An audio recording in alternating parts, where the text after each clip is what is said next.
What would it take for you to drive down three-legged lady road? And then we travel back to the Renaissance to take a look at the story of when a very famous philosopher comes face to face with ascended alien masters. Today on Dead Rabbit Radio.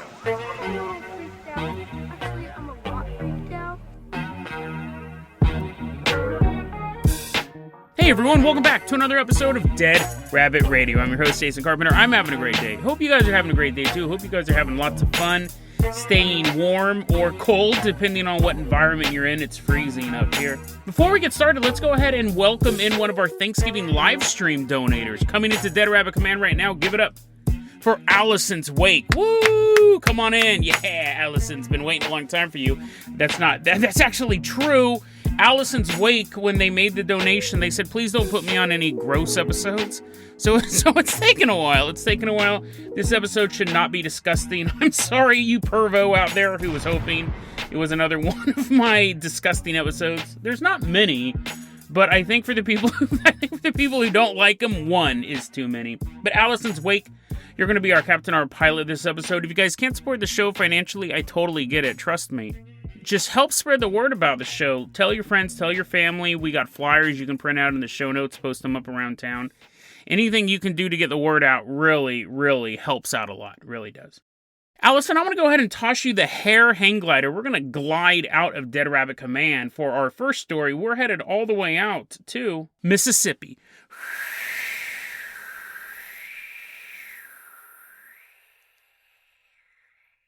Before we get started, I want to say this real quickly. I'm currently recording this episode. I'm freezing.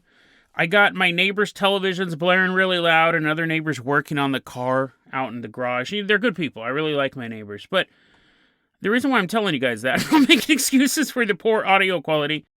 I'm telling you, I know a lot of you guys are like me. A lot of you guys have projects that you want to do. The time will never be 100% right for you to get started on that project. Start it now. Start it now. It really, really will change your life. This show has changed my life, and things weren't perfect when I started it. I had 3 jobs. I worked 7 days a week, and now I was able to quit 2 of my jobs because of the money I make from this podcast. So, I mean, you just get started when you can. And like tonight, I could wait till tomorrow or whatever to record this episode, put it off. No, I can't, right? I got to do it now. I've learned to just do it now. So, again, sorry for sometimes poor audio quality, but guys, it will never be perfect. Start your project now. If you're waiting for the right time, you'll never get started. And a little PSA. I get to write this episode off as a tax deduction now that I said that. No, I'm just joking. I really do mean that. Allison, glide us on down here into Mississippi. Specifically, we're headed to a road, Nash Road, which is outside of Columbus, Mississippi. This is like a rural road. I mean, it's paved and everything like that. It's not made for goats and covered wagons.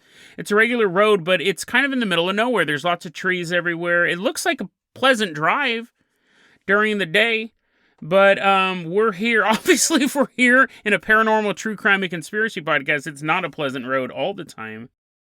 This road is Nash Road. Legally, that is how the government recognizes it, but locals call it by a different name. Three-legged lady road. That might be the most descriptive term for this legend. It's interesting. This is one of those urban legends that crosses over into a possible haunting. What's true, what's not. We're going to take a look at all this stuff. Three-legged lady road, though, leaves very little to the imagination. It involves a three-legged lady. But which three-legged lady is the question? There's more than one. There's more than one origin for this phantom on this road. So apparently, according to locals, I'm sure they get into very loud arguments at the local tavern over this. Some people say this place is called Three-Legged Lady Road because of the story of Rose. A long time ago, there was a young, beautiful girl named Rose, and she lived in the area. She had 2 legs. She had 2 legs at this point.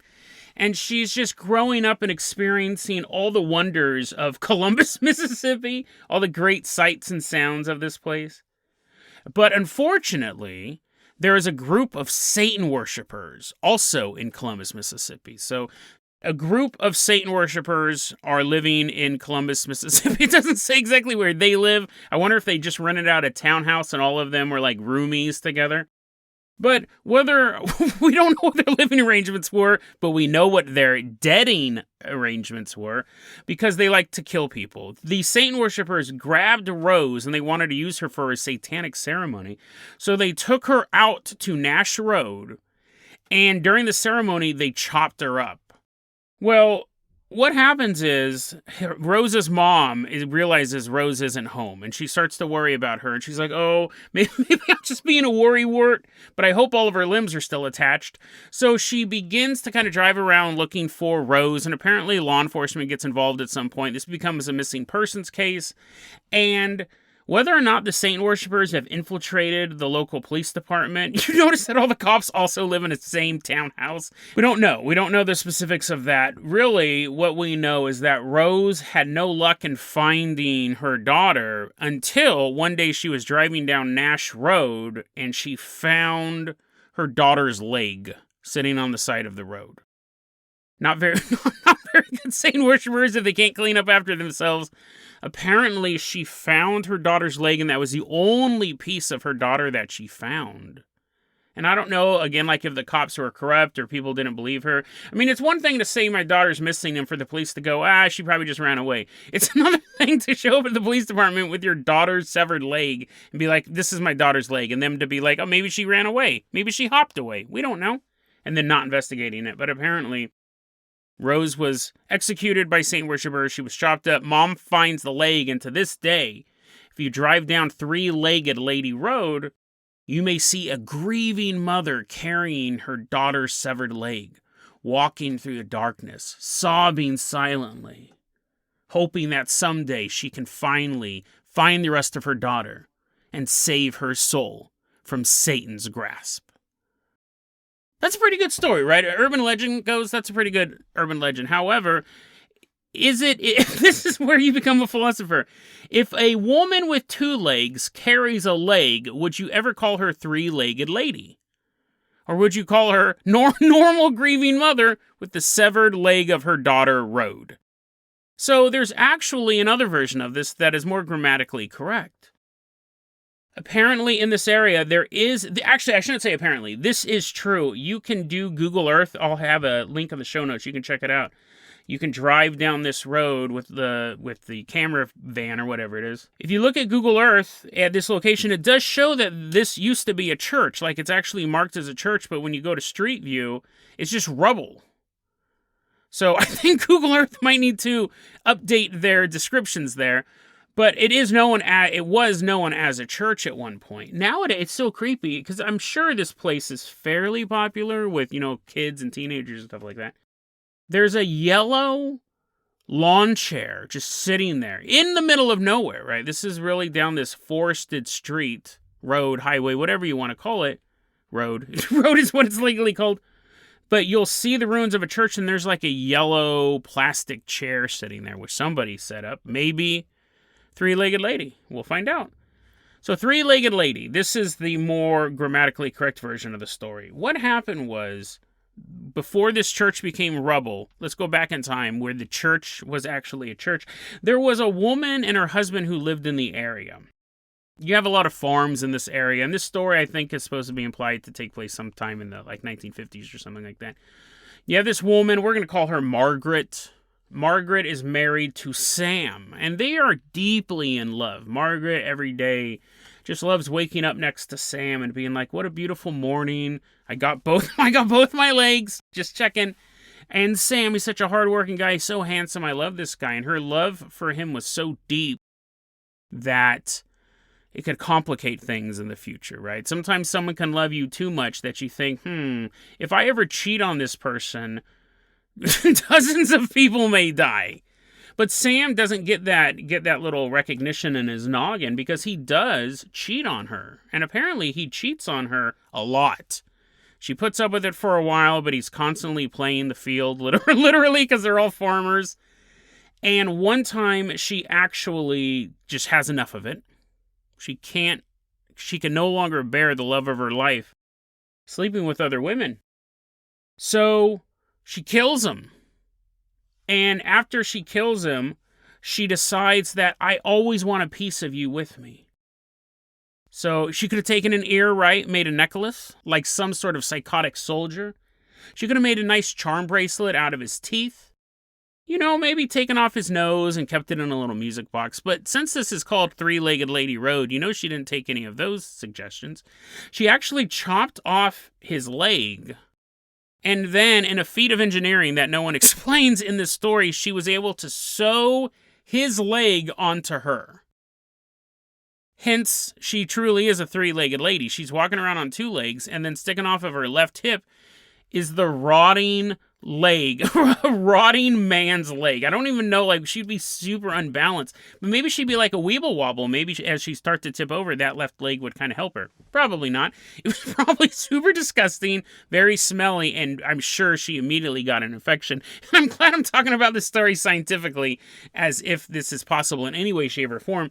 So now Margaret has murdered her husband and is walking around with a quickly decaying leg sewn to her. And people in town start to get kind of suspicious. They start to think, hey, it's weird no one's seen Sam lately. And then it's weird that his wife has an extra leg. Maybe we should put two and two together. And some people did at the local church, the aforementioned ruins, when it was a real church.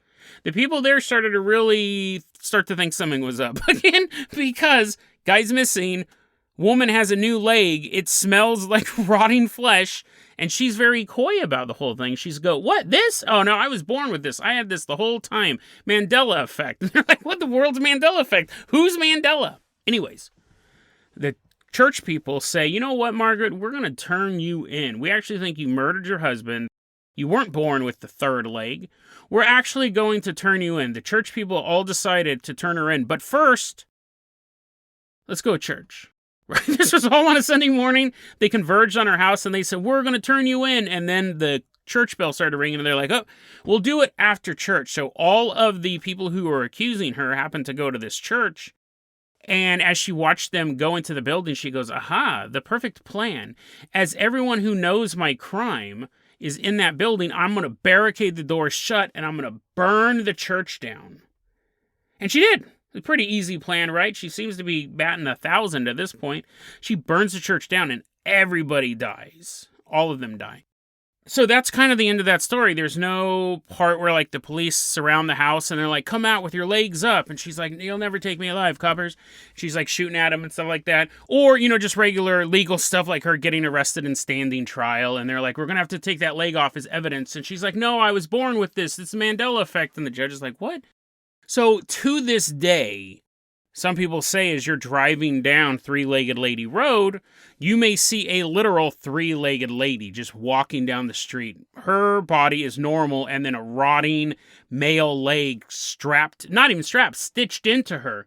She's walking down the street. Now I'm going to ask you a couple questions here real quick. What's more terrifying, really? Driving down the road and seeing a woman walking carrying a leg. You're like, Jason, they're both equally terrifying before you even say the other one.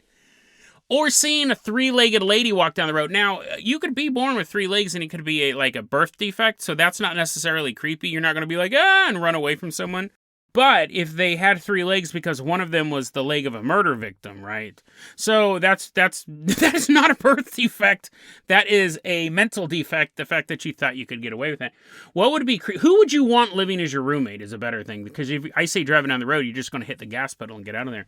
You are renting out your apartment and there's two people, and if you choose neither one, then both of them live with you. One is a grieving mother who's constantly carrying around her daughter's severed leg, and so like she's like, it's your turn to do dishes, and she's like setting the leg in the sink, and she's washing the dishes and putting them in the water with this severed leg, and you're like, ah. Or your roommate is a homicidal woman with three legs, and it's like this big, hairy, muscular man leg. And she's like sitting on the couch next to you all the time. And she's trying to play footsie with you, and toes and skin are falling off. Which one's worse?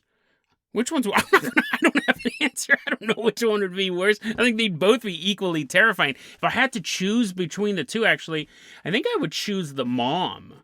Right? Because at least then you can maybe hide the leg when she's at work. You could probably send her a psychiatrist and get her some mental help. But the woman with the 3 legs, she's a killer. So I think that's kind of... I think it was kind of a waste of time for me to even pose that question. Everyone's like, Jason, if you're asking me who would I rather be with, a grieving mother or a homicidal maniac, I'm choosing the grieving mother. Anyways, I love this story. It's so weird and specific. Like, a lot of times we have Crybaby Bridge, and that's where you can hear the sound of children crying underneath the bridge. There is a Crybaby Bridge in almost every country. Like, it's so common because, surprise, surprise, when water is running over rocks in the middle of the night, it can make weird noises. It's so specific, it makes me feel like there is a ghost here that has 3 legs, whether or not she's carrying one or it's attached to her. It's such a specific road. Like, we've covered roads, maybe it's like Clifton Road, and that's the official name of the road, and that's what the name of the ghost hunters call it too, but that's where you can drive down that road and you'll see like a phantom hitchhiker. We actually covered one recently about a phantom hitchhiker. It wasn't even called Phantom Hitchhiker Road, it was just called The Road. They didn't even have a name for it. This one is so specific. 3-legged lady road. That's the term that local superstitious people, ghost hunters, use. So why would you have such a specific name if you hadn't seen that phantom there? Because I figured originally it was an urban legend set up because there's a burnt down church, and then a big brother was like, well, you know why that church was burned down. No. Well, let me tell you this totally creepy story that's going to disturb and ruin your childhood. But this is so specific. It's weird. All of the urban legends revolve around I just told you 2 of them. There's other origin stories, but revolve around a woman with 3 legs. If it's an urban legend, did someone come up with the name first and then backwrite the urban legend? Was there an actual phantom seen there at some point that was distorted in some way and looked like it had 3 legs, so it slowly got the name 3-legged lady road? Is there any historical truth to any of these stories? Out of all of them, I think the most realistic one is the mom carrying the severed leg of her daughter, right? And it could have not even been a satanic worshiping thing. It could have been like a car accident or something like that, just this horrible real-life tragedy that became an urban legend. Who knows? Super mysterious. I mean, I guess you can go find out when your new roommate comes knocking. I'm here to check out the new bedroom as they're walking in with a severed leg. Allison's wake. Let's go ahead and toss you the keys to the Carpenter Copter. We are leaving behind this listener's apartment now that it smells like decaying flesh. We are headed all the way out, too. As we're headed out there, I want to do a really quick Dead Rabbit recommends for this movie that I absolutely love. And I could go on and on talking about it, but I'm not going to because I got to keep it quick. I saw this movie just recently. It's directed by a guy who does like asylum films. He used to do like Playboy videos. This movie is neither of those things. This is actually one of the most clever movies I've seen in a long time. It's called The Man from Earth, and it's directed by Richard Schneckman. It's a dialogue movie. You may call it a drama. I'm a big action guy. I like explosions. I like sci-fi. I like horror. And this movie is sci-fi, I guess, but it takes place in a cabin. Not a cabin in the woods, not like like a cabin that people are living in. And the setup is this. This college professor is leaving. He's decided to quit his job as a college professor. He'd been working there for the past couple of years, and he's going to move on. And he invites a bunch of his friends over. Actually, he doesn't invite them over. They crash. They show up at his house because they're like, hey, we heard you were leaving, and you didn't tell us. Why? And the guy, his name is John, he says, well, I don't normally tell anyone this, but I'm 50,000 years old. And the movie is this brilliant set piece, this brilliant play of words between him trying to convince them that he is 50,000 years old, but he doesn't really even care if they believe him, and them constantly asking him questions. And it's laid out so perfectly. I'm a big action movie fan, and the conversations were like fight scenes. Like you would feel like a particular conversation start to culminate, and then it would hit the climax, and then you would have that denouement, and then someone else would ask a different question, and you would feel the dialogue. Beautifully written film. Beautifully acted film. It's so weird. It's such an interesting film. Dead Rabbit recommends The Man from Earth. They made a sequel. I haven't seen it yet. I heard it's not very good, but The Man from Earth is definitely like one of the best movies I've seen this year. Hands down, The Man from Earth. Dead Rabbit recommends The Man from Earth. I like how Allison's Wake, I just realized this has not to be on a gross episode, and I just spent, 15-20 minutes talking about severed legs rotting slowly. But Allison's Wake, let's go ahead and land this Carpenter copter here. We are currently in Milan, Italy. It's August 13th, 1491. And this is actually a really good segue from that The Man from Earth movie recommendation, because this is kind of the same, but apparently this is a true story. It was a summer evening in Milan, Italy on August 13th, 1491, and Fazio Cardano is sitting at his home. Now, Fazio was a philosopher, a mathematician, he was a professor, and he studied the occult. So if anyone was going to meet aliens, this is the guy.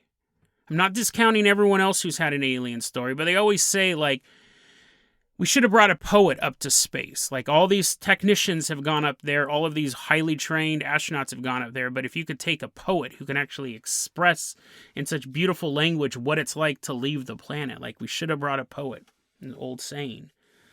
Fazio's that guy, which I'm also almost for sure I'm pronouncing his name wrong. Waka waka waka. Fazio is there. He was a personal friend of Leonardo DiCaprio. Not him. He was a personal friend. Totally different story. That does involve time travel. He was a personal friend of Leonardo da Vinci. So this guy ran with a good crew, right? He wasn't a slacker. On August 13th, though, he was just chilling at his home. He had a long day of philosophizing, and he goes, I think I'll stay at home tonight. And suddenly, in his house, he realizes he's no longer alone. 7 men just appear. They just appear out of thin air. He described them as majestic men. These figures inspired awe in him almost immediately. He said they were wearing bright-colored, flowing robes with sandals, very, very functional. Actually, now that I think about it, how come they weren't wearing, like, sneakers and stuff? Because nowadays, if you saw an alien, they'd be wearing... Wait, no, they don't wear sneakers anyways. You see a reptilian coming after you and he's wearing Air Jordans. But you know what I mean? Like, that's interesting. They're dressed in the clothes of the time. I never even thought of this as I was putting these notes together. Anyways, they're wearing bright flowing robes. They're wearing sandals. And they have on Greek tiaras, which I don't know if that's different than normal tiaras. I tried looking that up and just got 100 photos of regular tiaras. They had black hair. They all had matching black hair. And he described them, each of them, as just being very beautiful beings. Wherever they'd come from, they were quite the lookers. He says they all appear to be 30 to 40 years old. There's no word saying that they're aliens or they have giant eyes or they look like frogmen or anything like that. These guys definitely appear to be human. And they've appeared in front of Fazio. So let the questions begin. This is one of those stories where the human is just asking questions of these alien beings, and we're getting these pretty interesting answers. He asks, who are you guys? As he's picking up his cane, he's about to beat these 7 guys he broke into his house. He asked, who are you guys? Who are you guys? And they said that they are men composed of air, whatever that means. Like, even though he's asking questions and they're answering them, a lot of their answers are weird, right? I guess I never expected an alien to show up and be like, oh, I'm from Michigan. But, he asks who they are, and he goes, we're men composed of air. We are just like you in the sense that we are born and we die. We do have finite lifespans, but we live to be up to 300 years old. Like, we can live much longer than the normal human. And that kind of started this conversation they're having. Fazio says, we spoke of philosophy, we spoke of life after death. Like, where does this journey take us? And they were very, very specific about the transient nature of man's existence on Earth. This is just a moment in time for you. There is life after death, but this physical point between a beginning and yet another beginning. This is just a little way stop. An interesting thing that these aliens told Fazio is that nothing singular to a human survives death.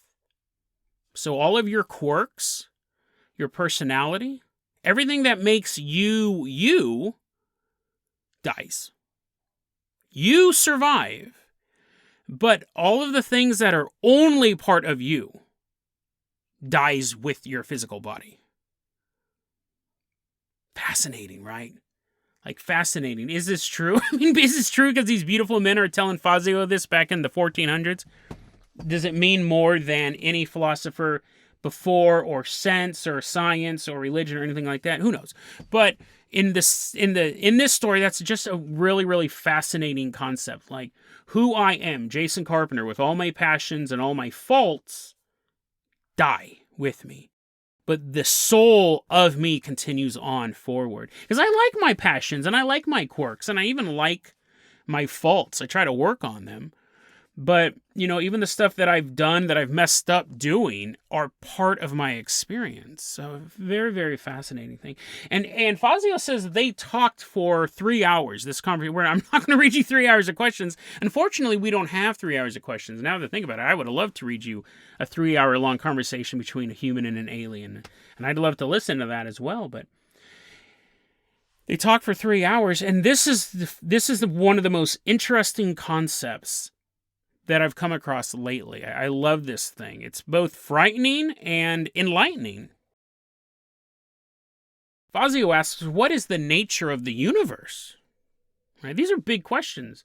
We covered a story about a farmer who got fed pancakes by an alien, which I'm sure they were pretty funny to eat alien pancakes. But when you drop a philosopher who studied the occult and who is an introspective and extrospective person, you're going to have better questions, right? Than can I eat your pancakes? Fazio asks, what is the origin of the universe? And for the first time in 3 hours, these 7 aliens disagree. Apparently, most of them were of the belief that God created the universe. I always find it fascinating when aliens talk about religion. Most of the aliens say, well, the origin of the universe is that God created the universe. But 2 of the aliens disagree. And one of the aliens, the tallest of the aliens, says that's not true. God, well, it's kind of true, right? But not quite true. God, this is dope. This is so awesome. He said, God creates the universe constantly. I'm like, what does that mean? He goes, every minute, God creates the universe. Every minute, every moment, God is creating the universe. And you're going, so he's making it bigger? Is it expanding? No. The universe basically blinks out of existence every single moment, and God reignites that flame. It's this constant rebooting of a computer in a way. And that's how we perceive time and movement and things changing.